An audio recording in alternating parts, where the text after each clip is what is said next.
The Knights of the Cross by Henryk Sienkiewicz. Don't forget to subscribe to stay up to date. Chapter 48.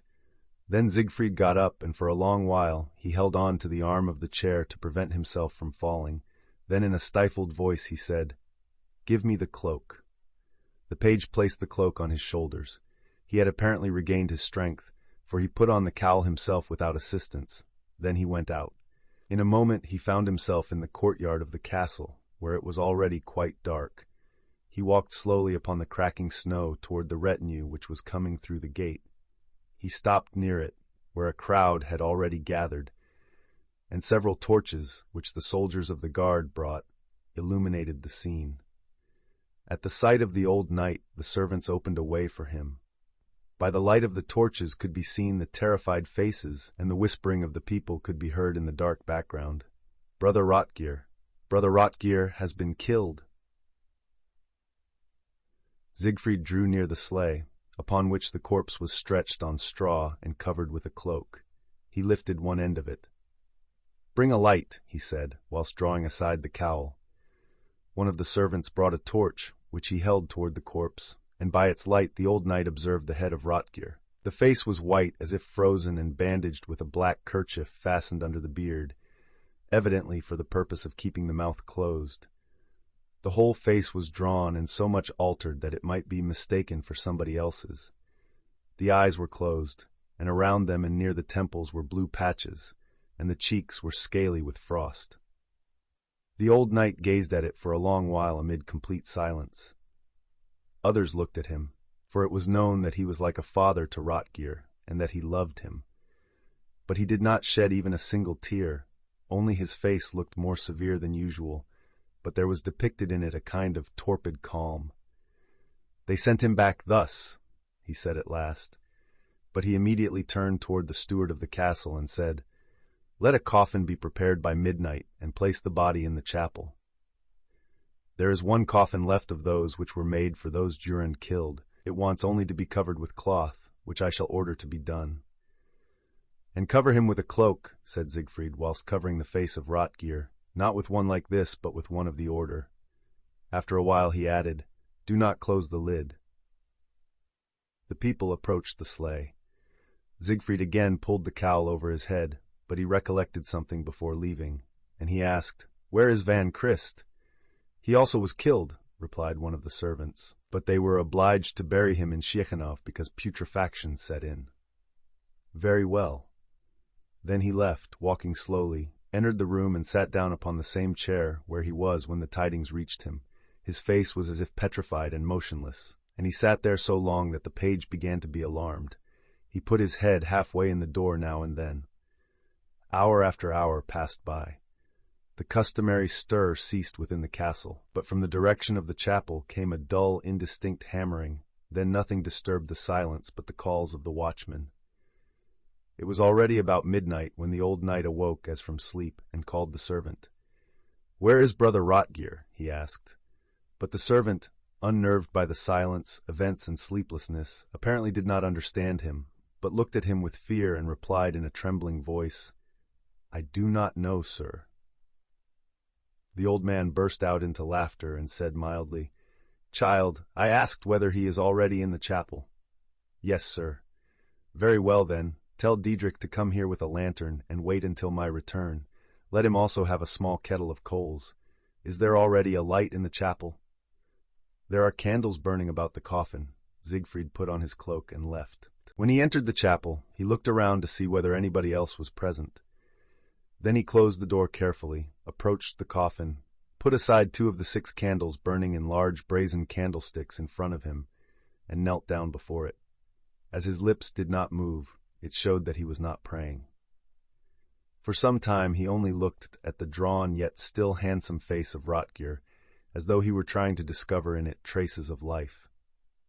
Then amid the dead silence in the chapel, he began to call in suppressed tones, "Dear little son! Dear little son!" Then he remained silent. It seemed as though he were expecting an answer. Then he stretched out his hand and pushed his emaciated talon-like fingers under the cloak, uncovered Rotgeir's breast and began to feel about it, looking everywhere at the middle and sides below the ribs and along the shoulder blades. At last he touched the rent in the clothing, which extended from the top of the right shoulder down to the armpit. His fingers penetrated and felt along the whole length of the wound. Then he cried with a loud voice, which sounded like a complaint. "Oh, what merciless thing is this! Yet thou saidst that fellow was quite a child. The whole arm, the whole arm. So many times thou hast raised it against the pagans in defense of the order. In the name of the Father, the Son, and the Holy Ghost, thou foughtest falsely, and so succumbed in a false cause. Be absolved, and may thy soul—" The words were cut short on his lips, which began to tremble, and deep silence reigned once more in the chapel. Dear little son, dear little son. Now there was something like a petition in Siegfried's voice, and at the same time it seemed, as he lowered his voice, as though his petition contained some important and terrible secret. Merciful Christ! If thou art not condemned, give a sign, move thy hand, or give one twitch of the eye, for my old heart is groaning within my breast. Give a sign, I love thee, say one word. And supporting himself with his hands upon the edge of the coffin, he fastened his vulture-like eyes upon the closed eyelids of Rotgear, and waited. Bah, how couldst thou speak, said he at last, when frost and evil odor emanate from thee? But as thou art silent, then I will tell thee something, and let thy soul, flying about here among the flaming candles, listen. Then he bent down to the face of the corpse. Dost thou remember how the chaplain would not permit us to kill Durand, and how we took an oath? Well, I will keep that oath, but I will cause thee to rejoice wherever thou art, even at the cost of my own damnation. Then he retreated from the coffin, replaced the candlesticks, covered the corpse with the cloak, and left the chapel. At the door of the room, overpowered with deep sleep, slept the servant, and according to Siegfried's orders, Diedrich was already waiting inside. He was of low stature, thickly set, with bowed legs and a square face which was concealed by a dark cowl falling to his arm. He was dressed in an untanned buffalo jacket, also a buffalo belt upon his hips, from which was hanging a bunch of keys and a short knife. In his right hand he held a membrane-covered lantern, in the other a small kettle and a torch. "Are you ready?" inquired Siegfried. Diedrich bowed silently. "I gave orders for you to bring with you a kettle with coal in it." The short fellow was still silent. He only pointed to the burning wood in the fireplace, and took the iron shovel standing at the fireside, and filled the kettle with the burning coal. Then he lit the lantern and waited. "Now listen, dog," said Siegfried. "You have never revealed what Count Danveld commanded you to do. The Count also ordered the cutting out of your tongue, but you can still motion to the chaplain with your fingers. I therefore forewarn you, if you show him even with the slightest motion of your hand what you are to do now by my command, I shall order you to be hanged." Diedrich again bowed in silence, but his face was drawn on account of the terrible, ominous recollection, for his tongue was torn out for quite another reason than what Siegfried said. "Now proceed, and lead to the underground cell where Durand is." The executioner grasped the handle of the kettle with his gigantic hand, picked up the lantern, and then left.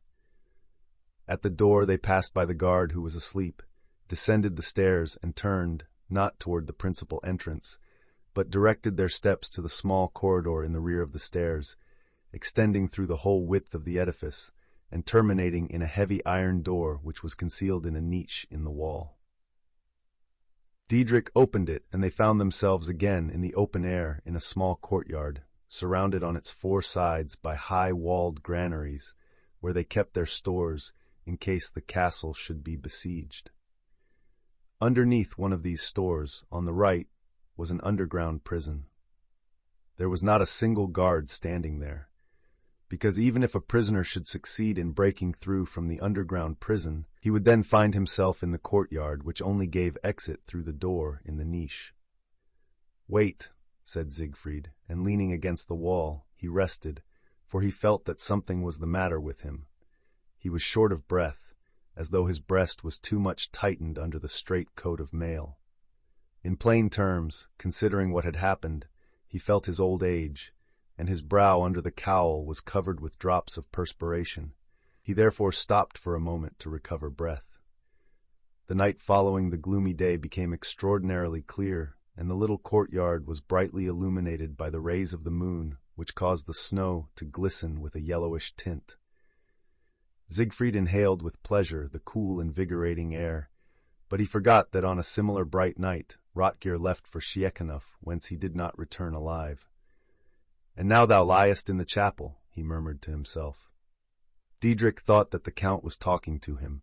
He therefore lifted up his lantern and threw its light upon his face, which had a terrible and cadaverous appearance, but at the same time it looked like the head of an old vulture. "Lead on," said Siegfried. Diedrich lowered the lantern again, which cast upon the snow a yellow circle of light, and they proceeded. In the thick wall of the storehouse there was a recess in which several steps led to a large iron door. Diedrich opened it and went down the stairs in the deep dark aperture, raising the lantern so as to show the way to the Count. At the end of the stairs there was a corridor in which, to the right and left, were exceedingly low doors leading to the cells of the prisoners. "To Durand," said Siegfried, and in a moment the bars creaked and they entered, but there was perfect darkness in the cell. But Siegfried, who could not see well in the dim light from the lantern, ordered the torch to be lighted, and in a moment he was enabled by its bright light to see Durand lying on the straw. The prisoner's feet were fettered, but the chains on the hands were somewhat longer, so as to enable him to carry food to his mouth. Upon his body was the same coarse sackcloth which he had on when he was arraigned before the court, but now it was covered with dark blood-stains, because, that day when the fight ended, only when maddened with pain, the frantic knight was entangled in the net. The soldiers then tried to kill him, struck him with their halberds, and inflicted upon him numerous wounds. The chaplain interfered, and Durand was not killed outright, but he lost so much blood that he was carried to prison half dead. In the castle they expected his death hourly, but owing to his immense strength he prevailed over death, although they did not attend to his wounds, and he was cast into the terrible subterranean prison, in which during the daytime when it thawed, drops fell from the roof, but when there was frost the walls were thickly covered with snow and icicles. On the ground on the straw lay the powerless man in chains, but he looked like a piece of flint shaped in human form. Siegfried commanded Diedrich to throw the light directly upon Durand's face. Then he gazed at it for a while in silence. Then he turned to Diedrich and said, "Observe, he has only one eye. Destroy it." There was something in his voice like sickness and decrepitude, and for that very reason the horrible order sounded more terrible, so that the torch began somewhat to tremble in the hand of the executioner. Yet he inclined it toward Durand's face, and in a moment big drops of burning tar began to fall upon the eye of Durand, covering it entirely from the brow down to the projecting cheekbone. Durand's face twitched, his gray mustachios moved, but he did not utter a single word of complaint. Whether it was from exhaustion or the grand fortitude of his terrible nature, he did not even groan. Siegfried said, "It has been promised that you shall be freed, and you shall be, but you shall not be able to accuse the order, for your tongue, which you might use against it, shall be torn out." Then he again signaled to the executioner, who replied with a strange guttural sound, and showed by signs that for this he roused employ both hands, and therefore wanted the Count to hold the light.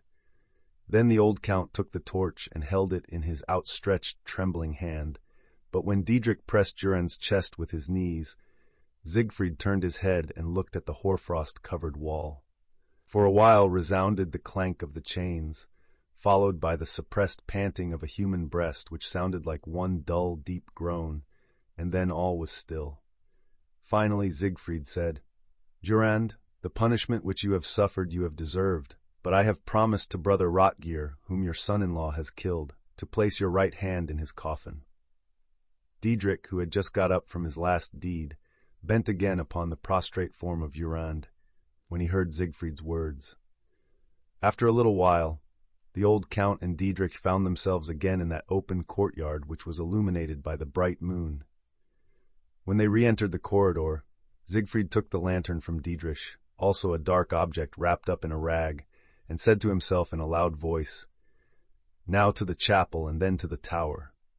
Diedrich looked keenly at the Count, but the Count commanded him to go to sleep. He covered himself, hanging the lantern near the lighted window of the chapel, and left.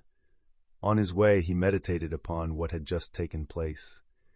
He was almost sure that his own end had also arrived, and that these were his last deeds in this world, and that he would have to account for them before God. But his soul, the soul of a Knight of the Cross, although naturally more cruel than mendacious, had in the course of inexorable necessity got accustomed to fraud, assassination, and concealing the sanguinary deeds of the order. He now involuntarily sought to cast off the ignominy and responsibility for Durand's tortures from both himself and the order. Diedrich was dumb and could not confess, and although he could make himself understood with the chaplain, he would be afraid to do so. What then? Nobody would know. Durand might well have received all his wounds during the fight. He might have easily lost his tongue by the thrust of a lance between his teeth. An axe or a sword might have easily cut off his right hand. He had only one eye. Would it be strange, therefore, that the other eye was lost in the fracas, for he threw himself madly upon the whole garrison of Szczytno. Alas! Durand, his last joy in life, trembled for a moment in the heart of the old Knight of the Cross. So, should Durand survive, he ought to be set free. At this, Siegfried remembered a conversation he had had once with Rotgeir about this, when that young brother laughingly remarked, "Then let him go where his eyes will carry him, and if he does not happen to strike Spykow, then let him make inquiries on the road." For that which had now happened was a part of the prearranged program between them. But now Siegfried re-entered the chapel, and kneeling in front of the coffin, he laid at Rotgeir's feet Durand's bleeding hand.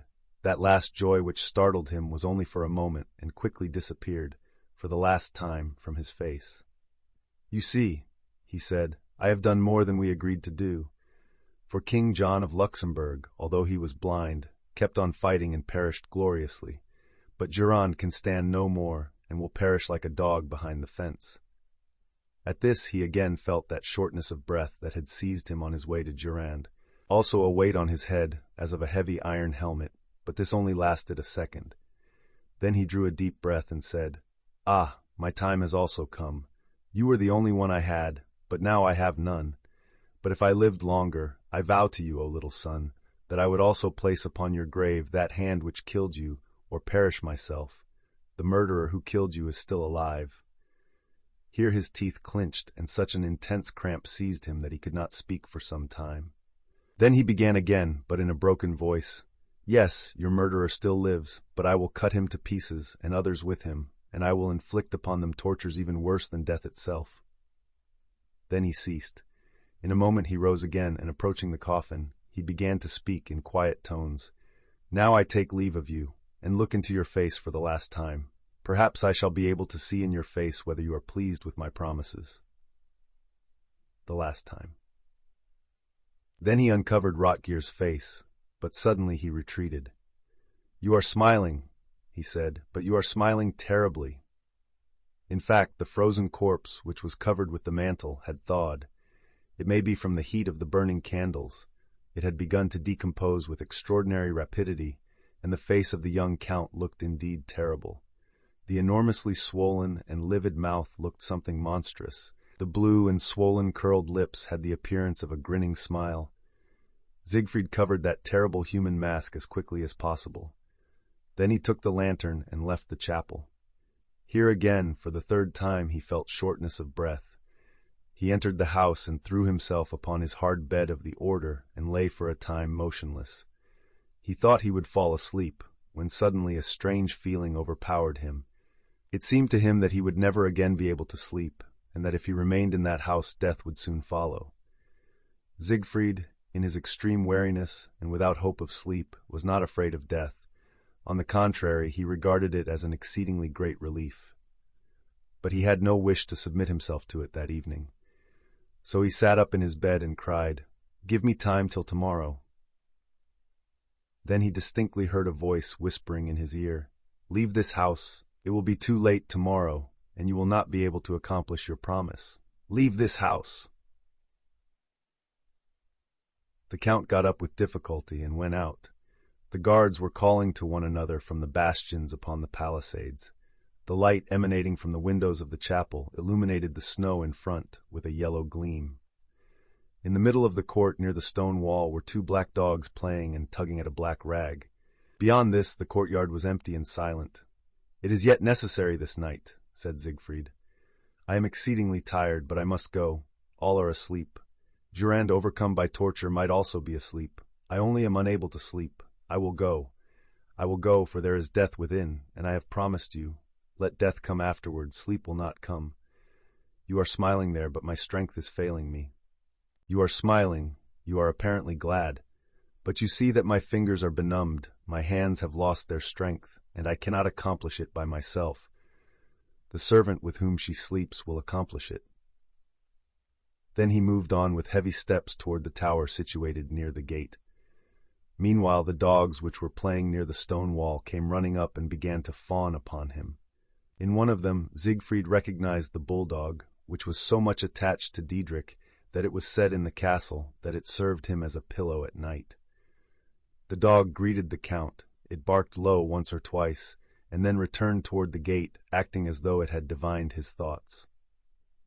After a while, Siegfried found himself in front of the narrow little doors of the tower, which at night were barred on the outside.